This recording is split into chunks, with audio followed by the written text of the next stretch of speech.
Bismillahirrahmanirrahim. Assalamu alaikum, dear students. This is my second lecture for grade 01, Pakistan Studies. So we will continue with history. In the previous lecture, we learned about the initial problems of Pakistan soon after partition. One of the major problems was the boundaries division problem. That was a Red Cliff Award, and which was condemned by Jinnah, the Muslim, and even Hindus had some complaints about the Red Cliff Award, and even the Sikh community was not happy with this award. The award was partial, unjust, and unfair to Pakistan. Muslim majority areas handed over to India, and award also paved way for disputes between India and Pakistan. Red Cliff Award paved the way for the accession of Kashmir with India. Gurdaspur was a district district area with majority Muslim majority area, and that should be given to Pakistan. Firozpur was also an area which had a Muslim majority, but that was also given to India. The geographical problem was that Pakistan was comprised of two wings, East Pakistan and West Pakistan, and both the wings were um, separated by about thousands of miles and miles of land, and that belonged to India. So most of the countries have their natural borders, such as rivers, mountains, or the sea. They are clear and agreed indicators of where one country's territory ends and another country's territory begins. This was not the case with Pakistan in 1947. So Pakistan got two wings, East Pakistan and West Pakistan, and both the wings were, especially the East Pakistan, was almost vulnerable for any attack of India. The political problem was that India inherited government buildings, furnishings, even officials from the British. Pakistan had none of these. India had officials, very experienced political members of Indian National Congress, but mostly in Pakistan, the Constituent Assembly members were mostly wealthy landowners with little political experience. And the administrative problem was like Pakistan lacked both the administrative and the governmental machinery to run the affairs of a new country. So that created a huge problem for Pakistan, and even in economic problems, Pakistan was made up of states that were mostly underdeveloped with very little industry, and mostly the industrial areas were left in India. Even the East Pakistan, where Bengal was considered to be the large jute production area, but we didn't have any industry there because Calcutta was the only industrial area which was taken away from Pakistan and was given to India. And the constitutional problem was like Pakistan didn't frame their own constitution and laws to run their country even for 8 years. So let's continue with a few more initial problems of Pakistan after partition. So another problem for Pakistan was after partition was a social problem, and Pakistan was mainly made up of 5 different regions. Indeed, some historians have gone as far as suggesting that really it was 5 different nations. Certainly, there were 5 different population groupings. The 5 different groupings were the Pashtuns in the north, the Baluchs in the west, the Sindhis in the south, the Punjabis in the northeast, and the Bengalis in the east. These people had different traditions, cultures, languages, and lifestyles. The British system of government had given these diverse people very little opportunity to participate in the government. All of them were speaking their different languages. That's why Urdu was chosen for their national language, to bring them all on a single platform.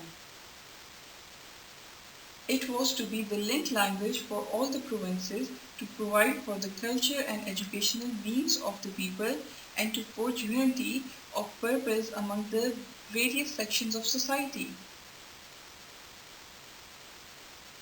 So, Quaid-e-Azam saw Urdu as it is an important unifying force in a new country.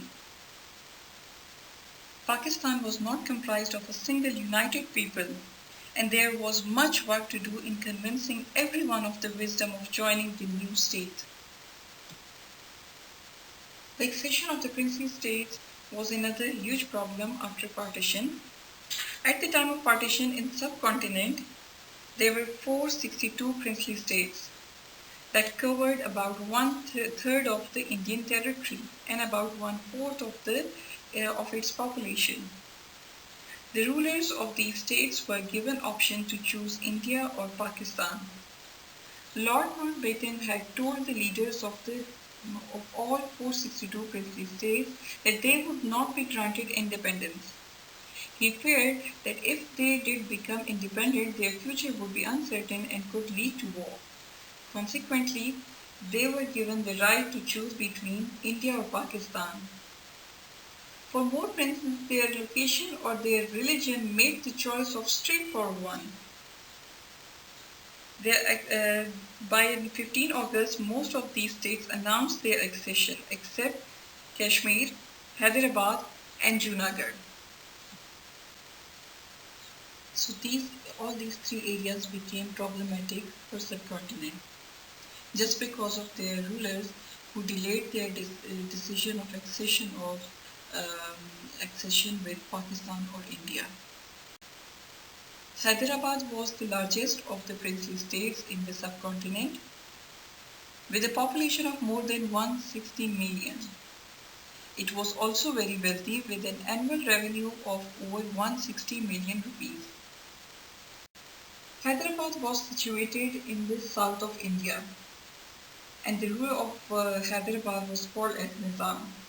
The Nizam of Hyderabad wanted to be given dominion status, but Lord Mountbatten told him this was impossible. Due to important position of the state, Mountbatten put pressure on Nizam to accede with India. Nizam refused. The state had a non-Muslim majority, but Nizam was Muslim and therefore favored joining Pakistan. The Indian government, however, was determined not to allow Hyderabad to join Pakistan. It began pressurizing the Nizam to join India. He was unwilling to do so, but finally agreed to enter into a treaty in respect of defense, foreign affairs, and communications. Further pressure was exerted by the Indians, and in August 1948, Hyderabad filed a complaint before the United Nations Organization, UNO.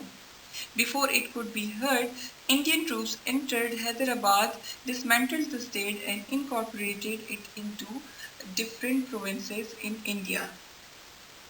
Pakistan's complaint against illegal action of India in UNO is still pending. Junagadh was a small state on the coast, 300 miles south of Karachi. The population was mostly non-Muslims, but its prince was Muslim. In 1947, it announced that it would join Pakistan. Lord Mountbatten informed Pakistan that the accession of Junagadh was an encroachment on Indian sovereignty and territory, and the Indian government sent troops to surround the state. A blockade was imposed and soon Junagadh was short of food. Then in November 1947, Indian troops invaded and took control of the area. The government of Pakistan protested to the United Nations Organization about the illegal occupation, but the matter remains unresolved. The ruler of Junagadh was forced to leave state by the end of October 1947. On 9th November 1947, Indian Army occupied the state. Kashmir, paradise, was the most serious disagreement between India and Pakistan. This was the largest state in the subcontinent, and the fact that it had boundaries with Tibet, China, Afghanistan, and Russia gave it great strategic importance. That's why the Gurdaspur was given to India. It was deliberately given to India to give a single way to Kashmir.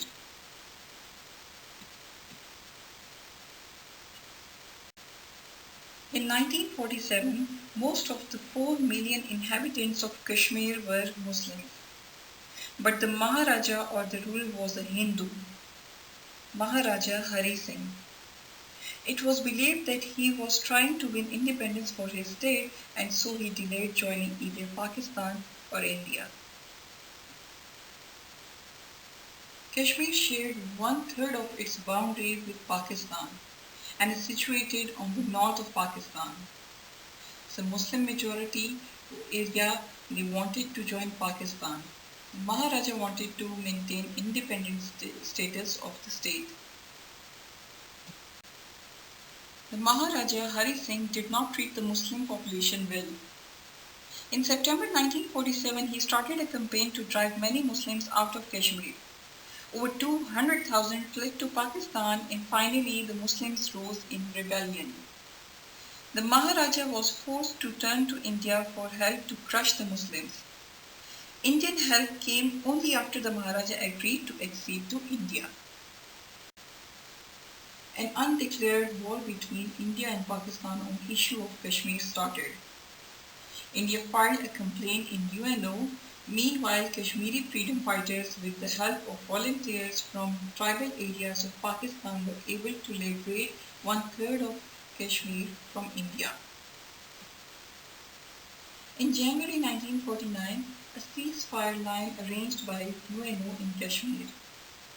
In 1957, the United Nations Security Council reconfirmed that Kashmir is a disputed territory and final solution should be settled under UNO supervised plebiscite. Plebiscite is a kind of referendum where Kashmiris were given right that they will decide their accession with Pakistan or India. But this referendum has not been held, and the Kashmir issue remains a major source of discontent between the two countries today. Pakistan has made numerous demands that the UNO resolve the dispute, but so far it has been impossible to reach agreement.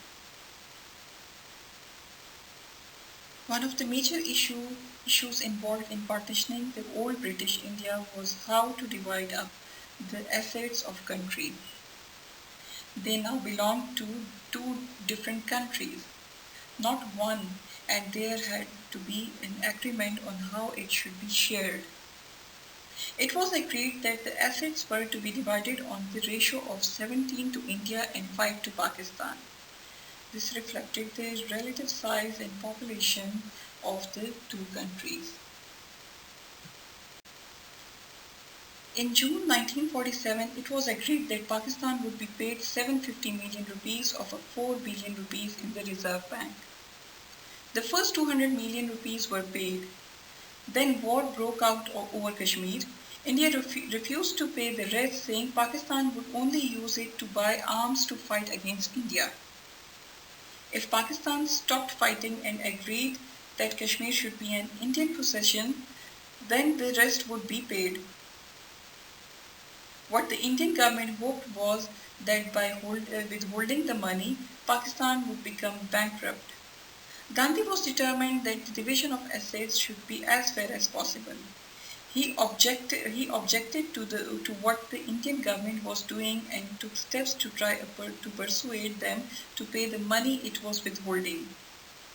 As a supporter of non-violence, he used the threat of a hunger strike and successfully persuaded the Indian government to pay a further 500 million rupees. For the security and the safeguard of its territory, Pakistan needed armed forces and military equipment. A big problem for Pakistan was that its army, comprising of 150,000 men, needed 4,000 officers. There were only 2,500 trained Muslim officers. As the British Indian Army had favored Hindu officers, while it was possible to train some men up from the ordinary soldiers. Jinnah was forced to take 500 British officers temporarily. These were mostly at the highest rank, for this was where there were no Muslim officers at all. Pakistan also needed armed forces and military equipment to ensure its security. The British were at first reluctant to divide the armed forces, but eventually it was agreed that they should be split in 64% to 36% between India and Pakistan. The armed forces personnel were given freedom to opt for whichever country they wanted. Muslim regiments went to Pakistan and non-Muslims to India. It was agreed to split the army along religious lines. But as Pakistan faced almost immediate war with India over Kashmir, it needed the best army it could raise. In other military matters, the Indians once again failed to keep to the agreement. They did not want to see Pakistan become strong militarily, especially as they were fighting in Kashmir. All 16 ordnance factories were in India. The ordnance factories are the factories that are making weapons. So the weapon factories were in India, all 16 weapon factories. And it refused to hand over any of them to Pakistan. Consequently, Pakistan had no factories capable of making military goods.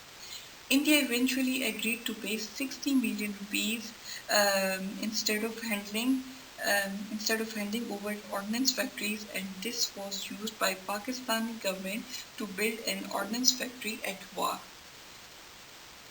The military supplies which India agreed to hand over did not arrive at time, or when they did, they were often old, worn, damaged, and obsolete. The result of the division of military assets in 1947 was that Pakistan started its existence with a serious under-resourced military force. Another problem was the canal water dispute.